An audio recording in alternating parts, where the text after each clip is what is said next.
This tutorial is going to show you how to use a variety of techniques to analyze large amounts of data. What we have shown at the moment is a data set from the Titanic. If you remember the story, it's a large ship that went down and many people died. What we have here is a list of passengers and their survival rates. Our goal is to try to understand what actually happened on the Titanic, who lived and who died. Is it down to gender, age, ticket? What are the variables that predicted someone's survival or death in this data set? We're going to use a variety of techniques here to do this kind of analysis.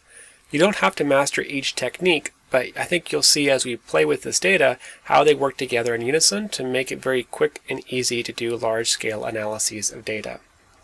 This in particular is going to help set you up for the final exam for the class. For the final exam, I'm going to give you a large amount of data, and then you'll have to use a combination of techniques to try and figure out big questions. Let's go ahead and start walking through. The first thing you're going to want to do on a data like this is to visually look around. Just scan it for a minute. Often we jump too quickly into doing formulas and all sorts of crazy stuff, when just looking at the data might help you see if there's things like, say, missing values, like we have here. It may also show you if data is off a little bit. Like, in other words, sometimes you might go down to the bottom and find that some of the data is been moved over. Like, for example, something like this. This just sort of happens sometimes when you copy data out of old systems or deal with complicated formats. So it's good just to scan it and get a quick look on what you want to use for your particular analysis. So for us, there's some things in here we're not going to want to play with, but I think we'll wait to format as a table first before we start cleaning up our data. So first, let's do that. Let's select the data. Now, one of the first things you're going to want to do is format it as a table. This is going to have some major advantages as we play with the data, which we'll talk about as we get there. But for now, just trust me, it makes your life so much easier to do this from the very beginning.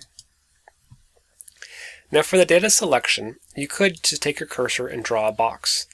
The problem, though, is you're going to be here for a very long time.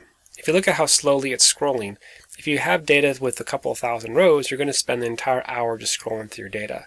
So it's good to know some keyboard shortcuts. The keyboard shortcut you're going to want to know is Control, Shift, and the cursor keys. Now, it's a little bit different if you're on a Mac, but if you're on a PC, put your cursor in the first cell, hold Control and Shift, and then push down and to the right. And what's happening here is, like we talked about in earlier sessions, when you scroll down, Control is going to make you jump from the beginning to the end, and Shift does a selection. Now, if you're on a Mac, you can still do this. Just use the Mac key instead of Control. But in either case, you should be able to select all the data rather rapidly. Now, if you really just don't want to learn that technique or it's not working for you, another option is available. Click on the first cell. After you've clicked on the first cell, use the scroll bars to scroll all the way to the end. Now, the key to make this work is that our cursor is still in cell A1 right now. What we do, though, is we're going to hold down the Shift key on our keyboard and then click on M. Now that is a selection box from A1 all the way down to M1310. But in any case, you should have all your data selected. Just the key thing with this is don't do a selection box where you click by columns. If you do this, it's going to work for a little bit, but it gets slower and slower. And what happens is that you're actually selecting data below the end of your table. So you're going to select and make thousands and thousands of rows. So just select the data that you actually need. Once you have the data selected, go ahead and format as table. The color doesn't really matter, just pick whatever you like. I'm going to choose a yellow. Be sure to pay attention to this button right here. My table has headers.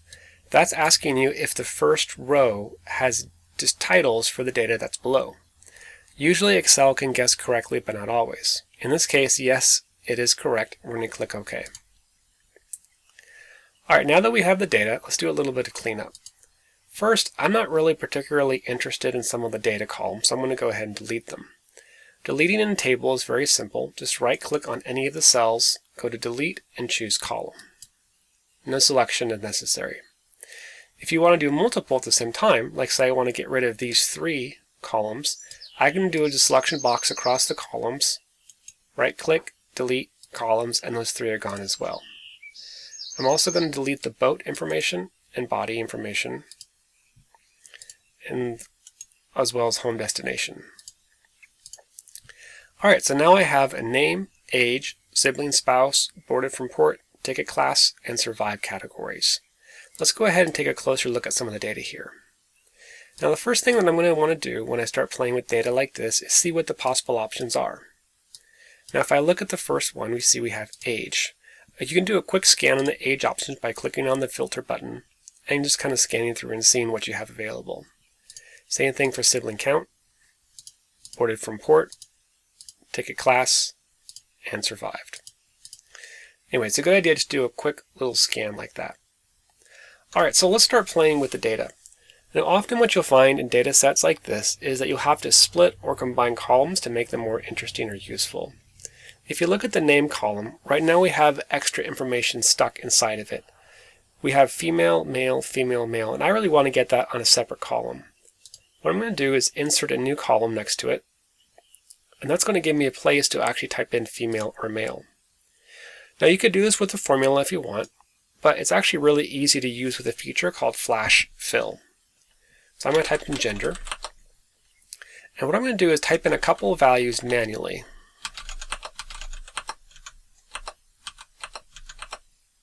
Usually you don't need more than a handful.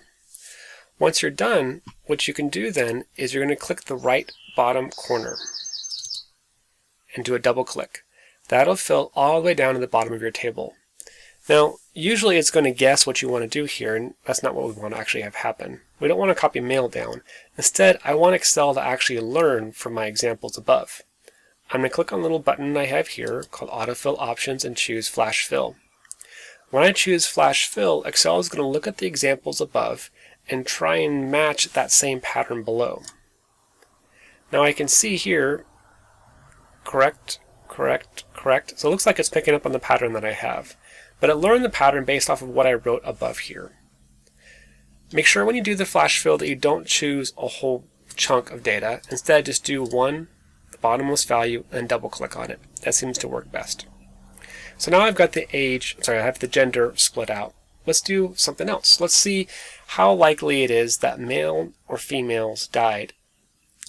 Now the simplest way to do this is just to do a simple filter. I can click on female to unclick it, and now I have only males. Then I might go to survived and do a sort. So I have all the no's first and all the yeses second. Now I could just manually count these. I could just draw my cursor over the yeses until I get a little bit higher here, and eventually it'll stop from doing yeses and goes to no's. Oh, there we go, went a little bit too fast. There we go. So I can see I have 161 people who did live. Now I can choose the no's and 682. Now obviously this is not a great way to do the analysis. It's possible, but it's going to take you a really long time. Fortunately, we have some other techniques that's going to make our life easier. To do one of the techniques, we're going to do survived as a number.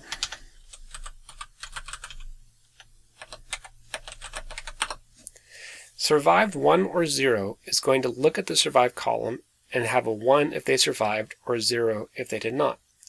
The benefit here is I can use things like sum, count, average, and it's going to make my analysis later on a lot simpler than trying to count the number of words. Let's go ahead and do a simple formula for this. I could do a flash fill, but it's so simple I might as well do an if. I'm going to do if the survived column equals no, that I want to have a 0, otherwise I want to have a 1. Once I hit enter, it's going to fill down for me, and I can see now at the end of my table I have yeses and nos. Now that I have this, I can do some simple functions like sum or average. I'm going to go ahead and on my column and add a totals row. On the totals row, I'm going to tell it to give me the average. Now I can see I have an average of 19% of the men have a 1, in other words, survived. So this saves me a lot of time when it comes to doing my manual scans of yeses and nos. Let's do another one. Right now, if I look at the boarded from port, I see I have SC, CC, SC, a bunch of different values in here. I will actually want to turn those into the actual values from those ports. To do that, we're going to use a technique called VLOOKUP. VLOOKUP is an incredibly important technique inside of Excel, and if you master it, it makes you so much more valuable and interesting as an employee because you can now join together tables of information. Let's go ahead and make this work. So I have three values, C, Q, and S. I'm going to go to a new tab and type in C, Q, and S. I'm going to have a lookup column and a translation. I'm going to take these two and turn it into a table of self. And I'm going to give it a name this time.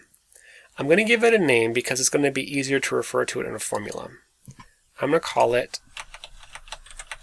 VLOOKUP City and push enter. Notice when I named this that I have no spaces inside of here.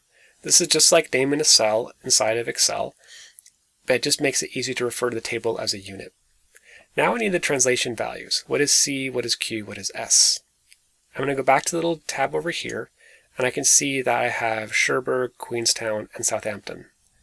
So I'll type in Cherbourg, Queenstown, and Southampton. Now I have these values inside. I want to do a lookup, where I'm going to pull the translated values back into the original data. So I'm going to have aborted, translated. Now I'm going to use my VLOOKUP formula. VLOOKUP is going to find a value and look for it in a different table. So the first thing I need to do is find the value to find in the other table. I'm going to say to find the value right here, which is just S. Next, it's going to ask me, where do I want to find that data somewhere else? Now, if you used VLOOKUP before, you probably know that you have to do something like A1 to C12 and do a bunch of dollar signs and stuff. But because I already defined it as a table, I don't have to do any of that nonsense. Instead, I just type in the name that I gave it a minute ago, VLOOKUP City. Now, once I have VLOOKUP City up here on the top, I want to say, what column do I want to bring back? Do I want to bring back the first column, second column, third column? Well, in this case, I want the second column, because the first is the value that I'm looking up. The last thing is it's going to ask, do I want an exact match or a partial match? In this case, I want an exact match, so I'm going to do false. And again, you start typing, you'll see that it tells you which each of those mean down here. So now I've done a VLOOKUP. I'm going to look into the boarded from port, try and look in the table called Lookup City, pull back column number 2, and only find exact matches. When I hit enter, the formula will copy down, and now you see I have S goes to Southampton, C goes to Cherbourg, and so on and so forth. Now, one of the great advantages of this is that it's still a live connection. If I look at the data, I notice that I spelled one of these wrong. So Cherbourg looks pretty good. Queenstown will be okay, but Southampton, I've got an extra H in it. Now, I don't want to manually edit all of these. What I'm going to do is go back to my sheet, go down to Southampton, and delete the H. Once I do that, if I go back to data, you'll see now that all those extra H's have been removed. I can also add a new value. If I have a Z in here, you see I have an NA, meaning it didn't find it in my other table. But I can go to my table, put a Z in, and do zoo, and now it instantly updates, and now I have zoo. So as you can see, this is a really powerful little tool inside of Excel. It lets you pull data from one place into another place. Let me change it back. Alright, so now that I've done that, I might go ahead and start doing some other analyses. Maybe I wanted to compare women to men. So what I might do is say now, look at females, and then scroll to the bottom and find the percentage that survived, which you can see is quite a bit higher. Or I could do things like go into age and say, give me all the ages greater than 30. Now I have only the women who are over 30 shown in this bottom row, and I get a better percentage survival. But this is still kind of time consuming. I've got to manually write down somewhere all these different numbers and hope I don't miss something. Instead, we're going to use a feature called pivot tables. Pivot tables are a way to automate this process of tweaking some filters and then counting things. To insert it, I'm going to go to the table ribbon and click on the button called Summarize with Pivot Table. Now the pivot table box that comes up is fairly straightforward. You can usually just click OK. I'm going to rename the sheet Pivot Data to keep track of it. Now that I have it, it looks blank, but there's actually a lot of stuff happening in the background. I have all the columns over here on the right. So for example, gender, age, all that kind of stuff. What I want to do is I want to use my survived column and drop it into values. We can see that this is giving me the sum. In other words, of the numbers that are in the other table, there's 500 that are a 1.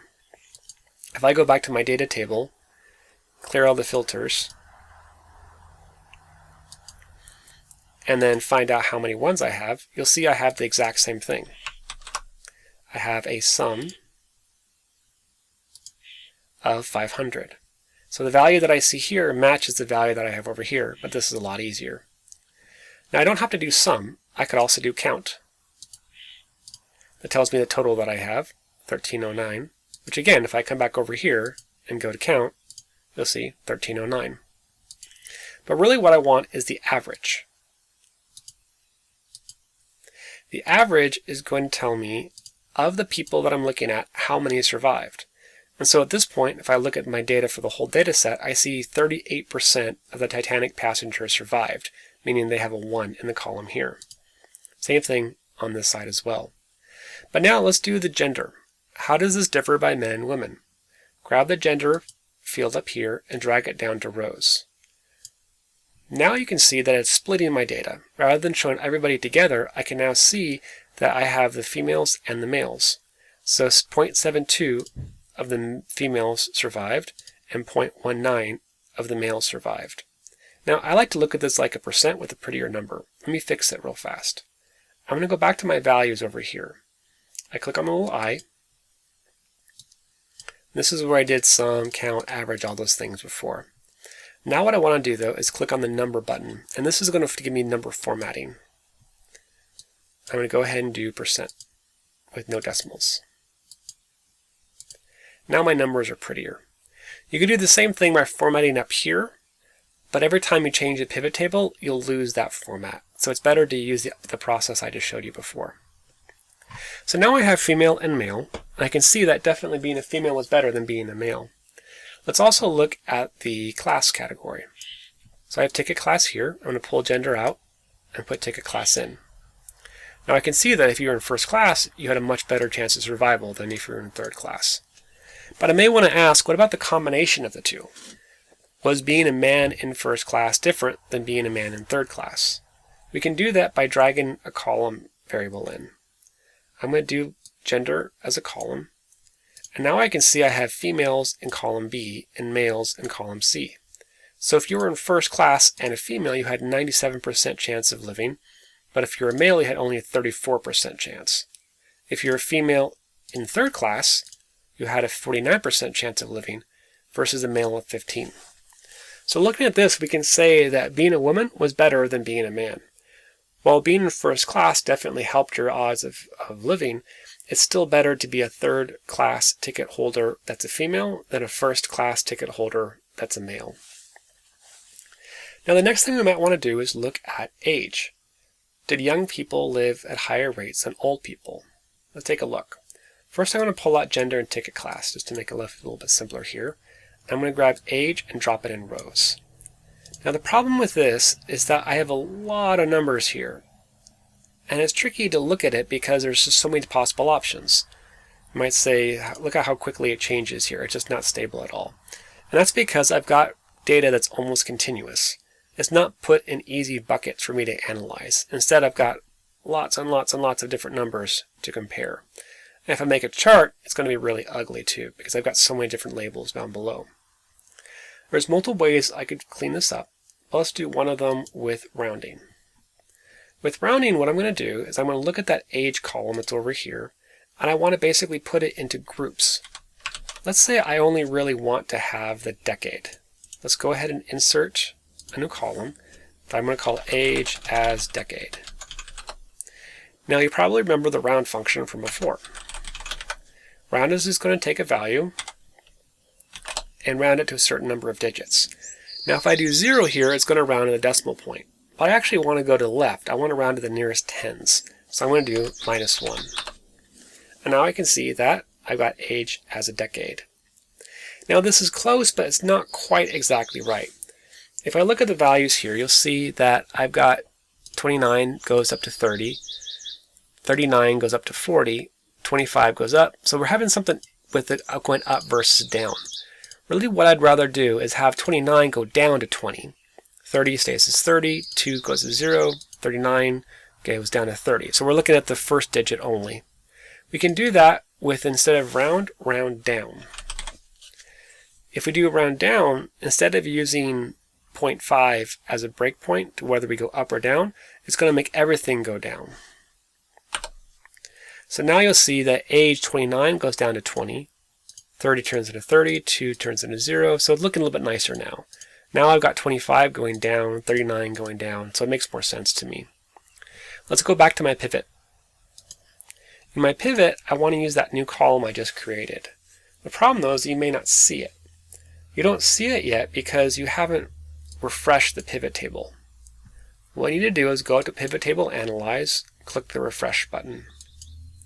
Once you hit Refresh, it goes back to the original data and grabs it again. Now I see age as decade pop up. I'm going to pull age out and throw age as decade in.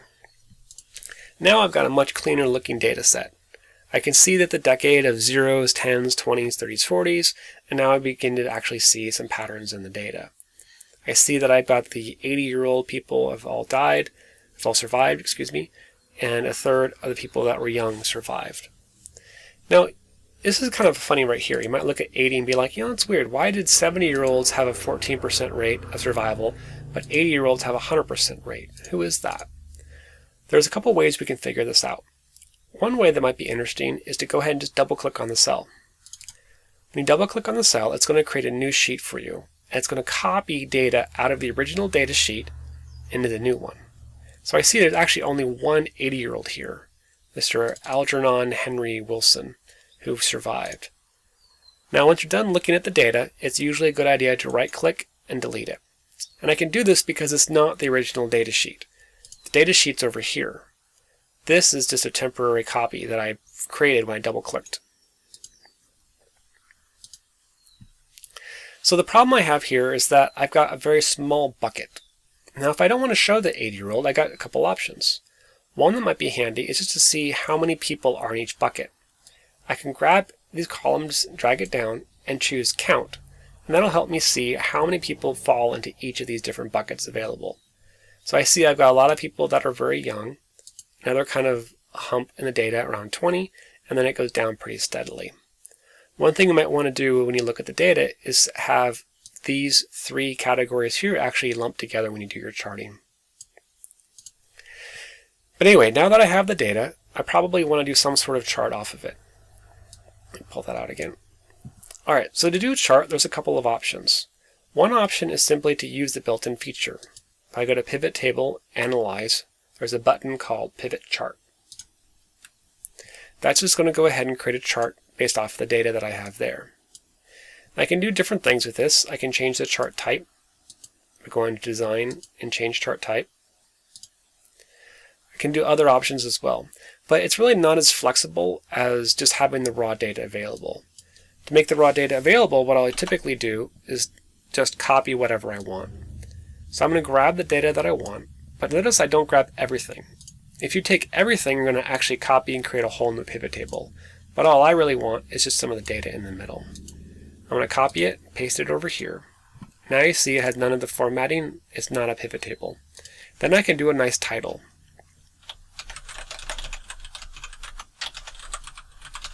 I can even tweak this data down here as well, or delete entire rows.